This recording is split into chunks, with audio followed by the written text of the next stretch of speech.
Hi, I'm Ethan. And I'm Georgia. And yeah, we're related. Today we're going to be talking about Bridgerton Season 3. You probably read the title. You know, it's a bit of a cultural moment, Bridgerton. Whenever it comes out, everybody's chatting about it. Part 1 has dropped. We've ingested it. And now we're ready to talk about it. We are ready to talk about it. And we love Shonda We here. do love Shonda. Shondaland, we'd love to come. Disneyland, Shondaland. If you have one, let us know. That Grey's Anatomy fucking ride would be deadly. It would. At the end, they give you a free surgery. It's like the gift shop is just like health insurance. I hope I get lipo. I'm looking for a BBL. We're going to talk about season 3. We're going to talk about our takes, the discourse, what people are saying, what people are talking about with Pollen. And to get it out of the way, we are not in love with this season. You know, it's not as good as we would go on 6 dates. Yeah. You know? Like, Well, no, I wouldn't. 3. You know me, I'm making my call after 2. I know your policy.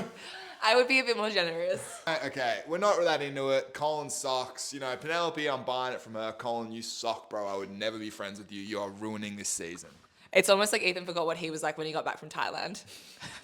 Yeah, so I was drinking 20-cent beers on plastic chairs. You know, it was just a life-changing experience. Yeah, I talked to so many women. It's insane.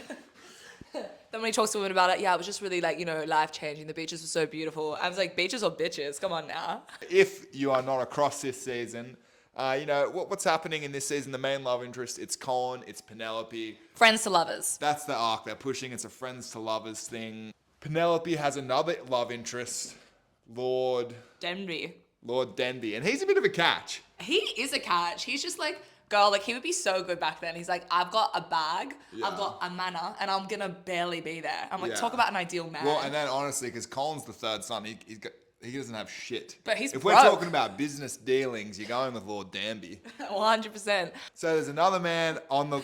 Shut the fuck up. There's another man on the line. But, you know, she's holding out for love. She loves Colin. Colin's not sure. You know, he finally realizes, oh my God, I am in love with you. And, you know, they have this kiss. This moment is so not hot, their first kiss. She's begging him to kiss her. It's like, that's not hot at all, you know?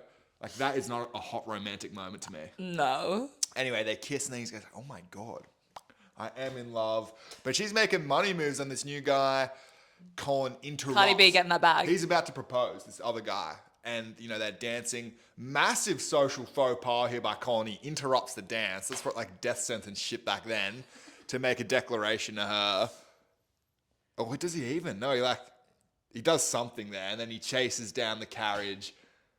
And that's when he makes the proper declaration. Because, he just kind of, like, socially interrupts. He socially interrupts and it's bad vibes. And then Lord Denby's like, you guys have got shit to sort, obviously. Yeah. You know? So Penelope's like, fuck this.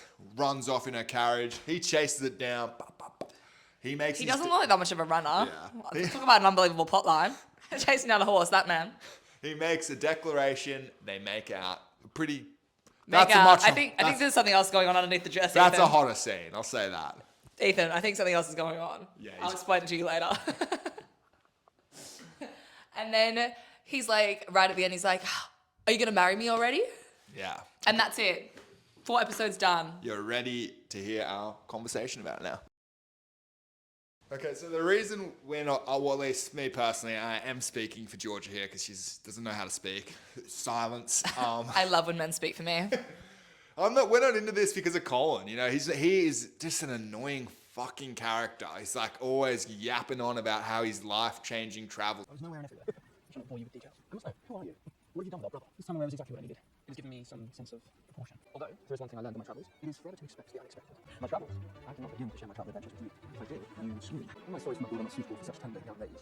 Were I to tell you even the tiniest adventure, well, I would be forced to marry you. It felt like I've been absent years instead of months. Much has certainly changed in that time. A good deal, I know. It was all the rage in Paris. I was in 17 cities this summer. And what I've learned is that charm can be taught. Dude, he's every fucking single guy in his teens, 20s who goes traveling comes back talking about how life-changing it was. It's like... I'm shocked you didn't get a tribal tattoo in this season. Like, honestly, the characterization would have been dead on.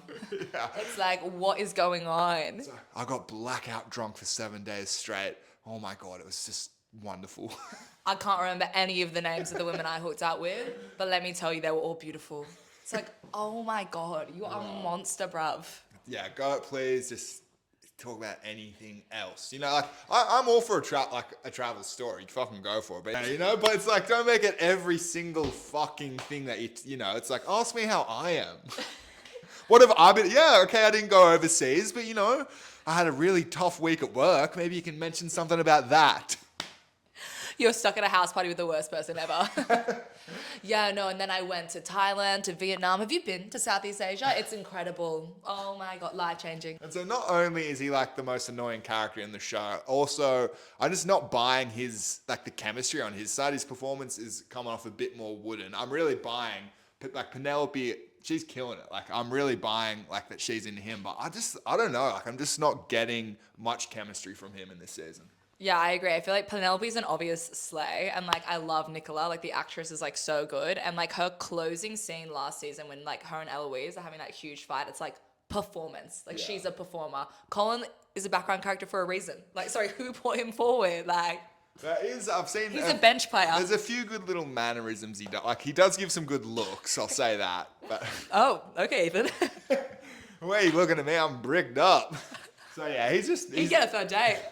he's a bit more wooden. That's like, you know, That's for Penelope sure. is selling it. And also like I feel like throughout the seasons we've seen more of how Penelope. of how into as well she is into him.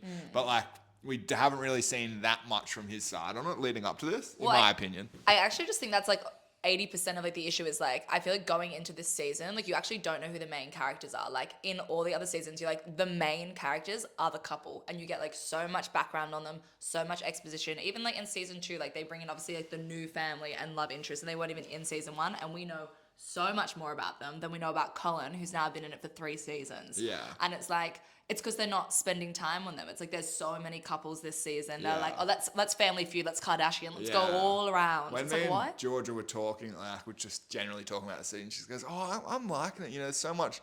You know, I'm really liking the side characters." But the thing is, it's like in the other seasons we haven't needed as much side characters to add to the story. Obviously, they do have good storylines and it adds to the show, but the main focus and the main reason you're watching is the main couple love interest, which I just feel like we're not getting this season. Definitely, and I feel like in other seasons, I'd be like, oh, it's so annoying. Like Eloise is Yeah. on screen. Get back to the Viscount. Yeah. And now I'm like, thank God Eloise is on screen.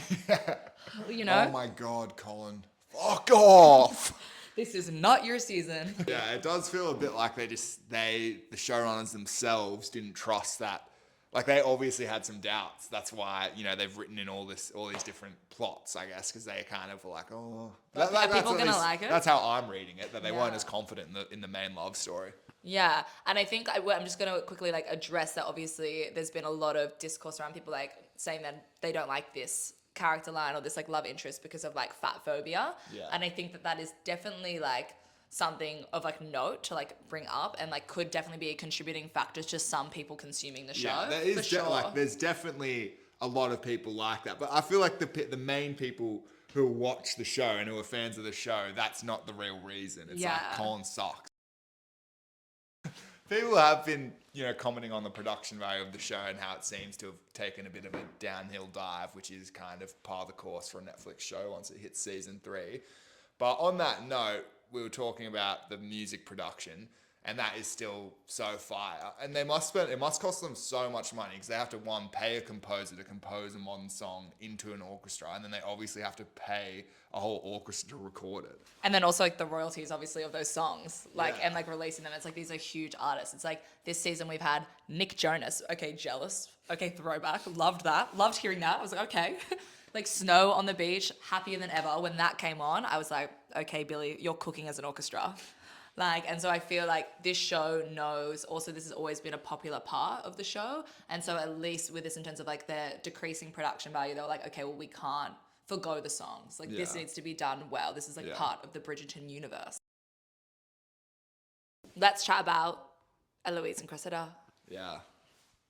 There has been Some speculation from the gays. that they could be the next queer relationship because they've announced that, you know, season 4 will have more queer, you know. Queer storylines. Yeah. They're going to write them in, which is Yeah. not in the books and like pop up. I love Shonda. Okay, Grey's Anatomy, so many queer storylines. Bridgerton, put them in bed. Yeah. She's cooking. It is like funny how, you know, in Regency times they've changed it so like black people are involved in the society, and an awesome change. But it's 3 seasons in, and we've barely seen any gay representation. It's like, well, and it's not because they're doing a historically accurate kind of show. They just haven't really. Billie put it Eilish is in. on the string quartet. Really, really accurate. Yeah, and I think I'm really excited to see like what they do with the queer representation in the next season. And for me, I'm personally rooting for Eloise and Cressida. There's a lot of chat where people are just like, I think we want it, but we're not going to get it. Doesn't seem like that's the vibe.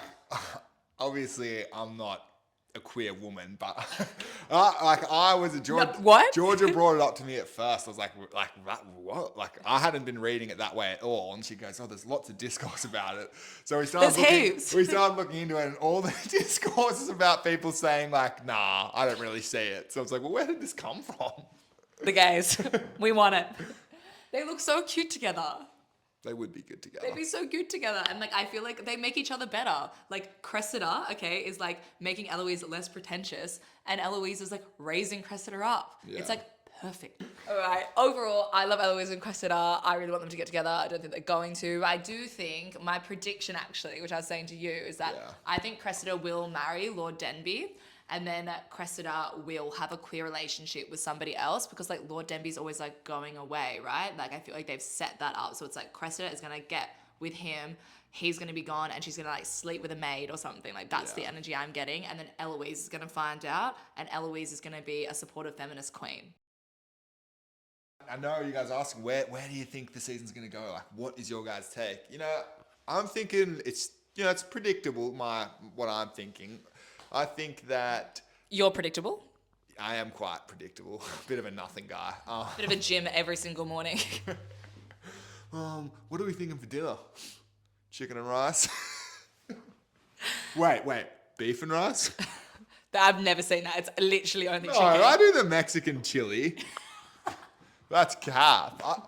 Georgia's been on and on about me like, chicken and rice again. It's like, probably in the last month, I've cooked it like once. I've been shaking my shit up. No commentary from her.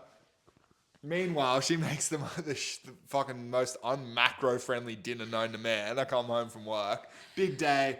Big sesh at the gym. She's made... The macros are not being met, Georgia. Where's the protein in this pasta? Exactly. She's like, is it cool if I cook pasta? I'm like, yeah, like, no worries. But it's just fucking plain pasta. There's not a single protein source in it. It's gnocchi, pumpkin, pesto, zucchini. It's like, yeah, it's tasty, but this is doing fuck all for me. This is doing fuck for my form, Georgia. You're doing damage to my physique here. You also forgot to mention I sprinkled a bit of ricotta on top of that. Delicious. I didn't. Well, that's not my issue. Anyway, back to the predictions. I'm thinking that they're going to get together. Obviously, we've seen that. The conflict is going to arise. He finds out Penelope is... Lady Whistledown. He's going to be pissed because remember he had that pregnant bestie. Yeah. His pregnant love interest. True. She blew his shit up. You know, she was chatting shit about his sister Eloise. So that'll be conflict. They will separate. Or, they'll have a falling out. And then I'm thinking Eloise will come in and get them back together. Which makes sense because Eloise is the most likable character this season. So it's like Eloise will be central in the second half of this season, I think. Yeah. For sure. And I think it'll be, we'll see a bit more of a repair to their relationship. Picture this. You're at the ball. You got on your finest frock. Okay, what frock should I be wearing? I reckon I'd probably go, it's weird because I feel like green is seen as really bad because like Penelope wore a lot of green and she was supposed to be like not hot in season 1 and 2, but like I'd probably be caught dead in my little green frock. Yeah, so you're rocking your finest green frockery. And what are you wearing? You got your jewels on. I'm wearing like an 8-piece tuxedo. I got my top hat on, my cane. You'd have a cane. Monocle probably. Yeah, I'm going all out in this shit. Well, of course. It's the Queen's ball. And then I'm pulling up with a milady. I'm hitting her with a milady. Game over. Queen is swooning. I become king, obviously. My first rule. Everybody plays Fortnite. Okay, we're going to need a little bit of haste on technological advancements. I want to see Fortnite in my time of rule. Where are we dropping? I'm thinking Tilted Towers. Me and the boys, we're squadding up. They're working class, my boys. I've become a king. They're still working class. I think it's their birthday. Okay, what am I going to do for these boys? Like, how am I going to hype them up? PC fire up. I was thinking a knighthood. They become sirs. They're in the inner circle now. Knights of the Round Table type shit. What am I doing at the ball? Yeah. Now tell me your hypothetical. My hypothetical, Eloise is gay and we get married. Okay. Done. Game over. Simple. Season 4, sorted. It's simple. We get her out in the scene. It's me up tomfoolery is the king for the rest of the season. You legalize gay marriage Yeah. in Bridgerton, I would. just so I can pick up Eloise. I'm an ally. I hang out with the Viscount. We vibe because he's my brother-in-law. He's a hottie. Yeah. We have a few beers. Yeah. You know how it is. Tough. What's that bar that they all go to? Yeah, I don't know what it's I called. love that bar. Yeah. I would have a good time there. I don't know if they serve women there. Maybe that's my But- second rule. I open up a secondary. I don't want Georgia in my bar with the boys.